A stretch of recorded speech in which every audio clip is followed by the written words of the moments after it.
Welcome sa aking YouTube channel at Nel Media TV. Yo, yo, yo, this is Media TV. I'm not sure like everyday vibes. Canada stories with the Noy pride. Experience thoughts that out on the scenes. Halo content, you know what I mean?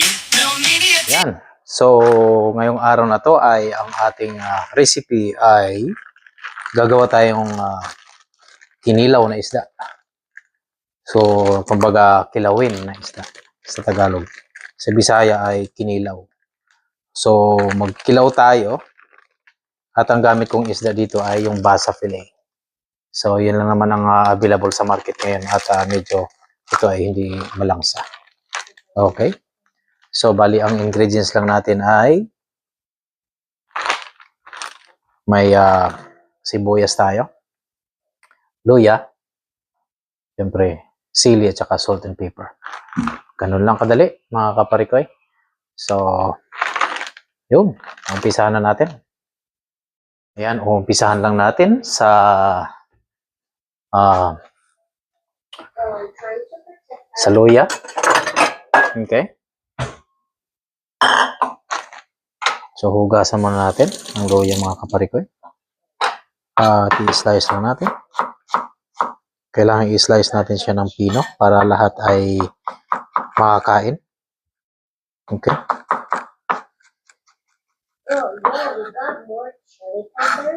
So, masarap din naman kasi ang kinilaw.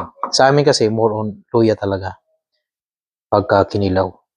Tapos ang mostly na nilagay sa kinilaw ay sibuyas, luya, then salt and pepper. At saka kung may seasoning kayo, sa atin, uso kasi sa atin yung bitchin. Oh, pero dito, seasoning ko lang ay wow at saka magic sarap. Pwede naman. So, basta. Yo, yo, yo, this is Media TV. I'm not sure like everyday vibes. Canada stories with the Noy pride. Experience thoughts that out on the scenes. Halo content, you know what I mean? Nel Media TV, let's go. Life in Canada, Sa mga Bisaya, lalo na sa inuman, ito yung pinaka magandang pulutan. Pinaka the best ito. Pagdating sa pulutan, number 1 ito. Kilala sa amin ito. So, ang gagawin lang natin sa sibuyas, syempre, kung ano yung hiwa ng gano'n na rin yung hiwa ng sibuyas natin. Yun. So, gano'n lang siya ka-easy. Ika-toppings natin. Ito sa itaas ay yung onion leeks na dahonan. Okay? So, meron tayong dahonan na onion. At yun ang ika-toppings natin, mga kaparikoy. Yeah. Ang diskarte nito na to ay pipigaan natin itong isda ng suka, tsaka asin, tsaka paminta. Para lasang-lasa talaga. Kamandag ang isdang ito. Ayan. So, bago pa lang lahat, sa hindi pa nag-subscribe, please share na lang, likes, and hit the notification bell para lagi kayong updated sa aking mga videos. Okay mga kaparikoy. Yeah. Kahit pag-aloloyin nyo lang yan, wala nang problema. Ang onion leeks baka makakalimutan din. So, ito mga kaparikoy, ay ito na yan. Yan. Kasi dapat kagabi ko pa yan na yan. Dapat kagabi ko pa ginawa to. Kaso, napagod si kaparikoy ninyo. Kaya, yun. So, kailangan kumuha kayo ng napkin, kumbaga, para hindi siya magbasa. Ano lang kasi siya ka-easy mga kaparikoy.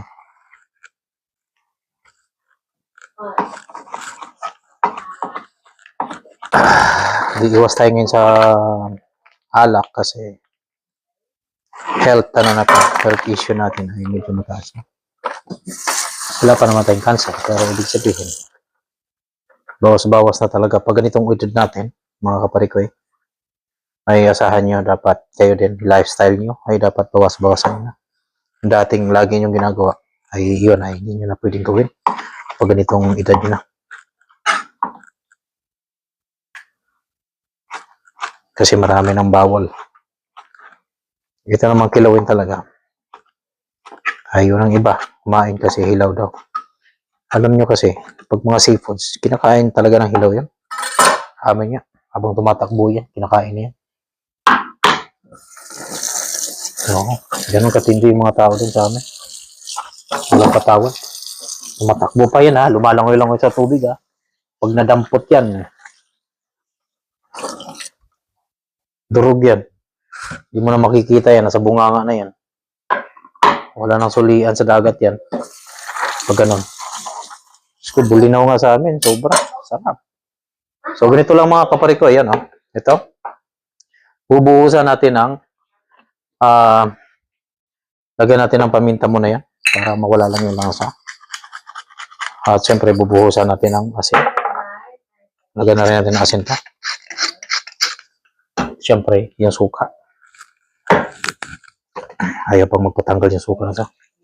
Yan. Sus, apple size ito mga kapari ko. Kailangan nyo lang kamayin. Yan. Lulutuin nyo lang sa suka yan.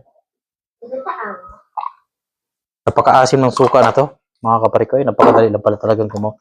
Maraming nasasayang ng mga apple ng mga kaibigan ko. Tinatapon lang nila. Sus, Ginoo. Lasa pa lang. Lasa pa lang ay ulam na. So, kuha lang tayo ng ganito lang yung mga kapari ko. Pipigaan nyo lang yan. Okay? Yan lang kukuha tayo ng pagpipigaan. Yan. Okay? Yan lang kayo. Huwag kayo makihilo. So, pipigaan natin to ng ganito. Then, dyan natin lalagay. Kailangan pigang-piga. Kita nyo yan? Wala na tayong ilalagay na cucumber. Ito ay pang-probinsya lang. Ito talaga yung normal na kinilaw sa amin. Samoa pa na. Kinilaw gid. Basta kinilaw. Lami kayo. Okay?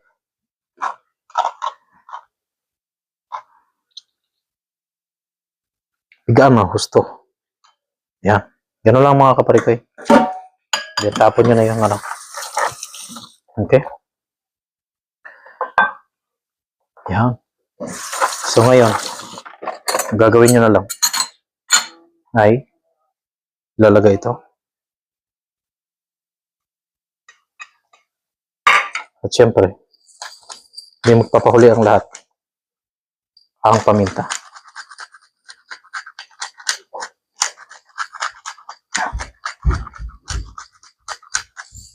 At syempre, lalagyan natin ng seasoning.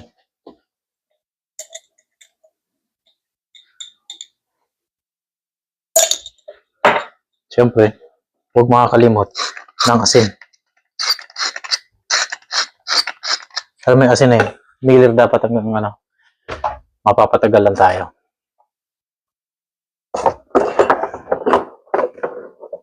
So, gamit tayo ng sea salt para healthy pa. Pinapa-healthy pa natin. Huwag masyadong Yup. Ayan mga kapari ko malapit na matapos. Haluin nyo lang yung mga kapari ko Yung. Ganyan dapat pag naghalo.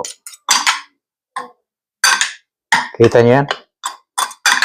Puro luya yan. Nakikita nyo. Okay? So ngayon, saka natin lalagyan ngayon ng suka.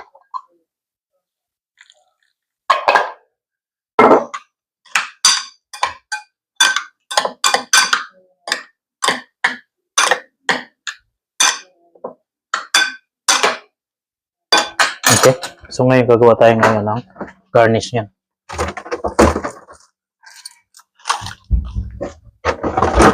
At ang i-garnish natin ito ay ito yun. dahonan na sibuyas. Yan ang pang-garnish natin. Bukod dun sa pag-garnish na yan, syempre, pagkain na yan. Hindi naman pwedeng i-garnish lang yan na ganun lang. Alam mo yun? So, ngayon, ganito ang mangyayari dyan, mga kaparikoy. Kailangan natin gandahan ang presentation. Okay. So, kailangan lang natin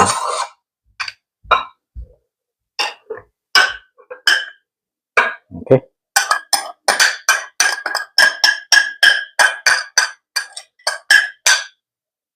Okay. Ayan na, mga kaparikoy-koy. Kain ako sa kaparikoy kong kaibigan, ah.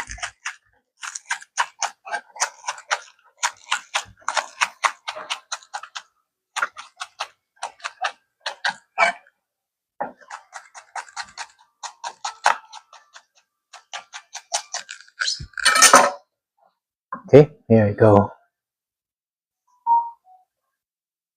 Ayan, mga kaparikoy. So, ganun lang kadali. So, nagtatapos ang ating mga kwento. Okay.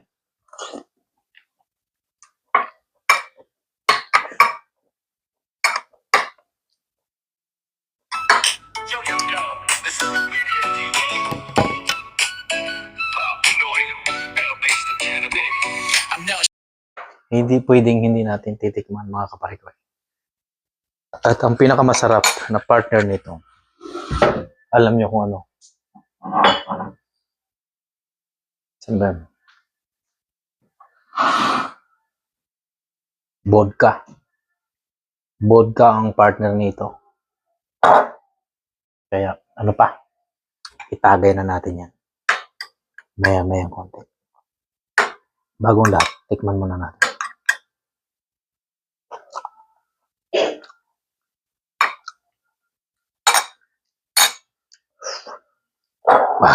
Ang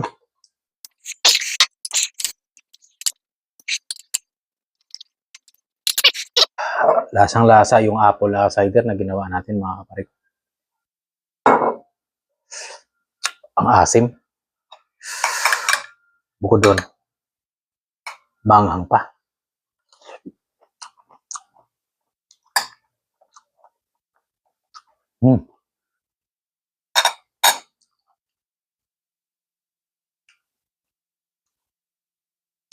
Wala kang malalasang isda.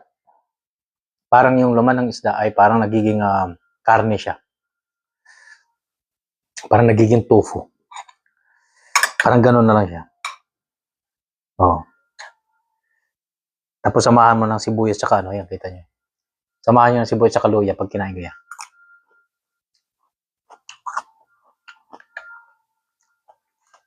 Sobra.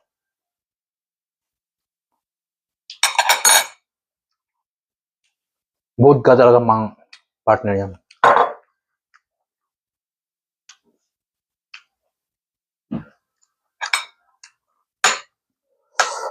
Yan ang maganda di sarili dyan. Ah.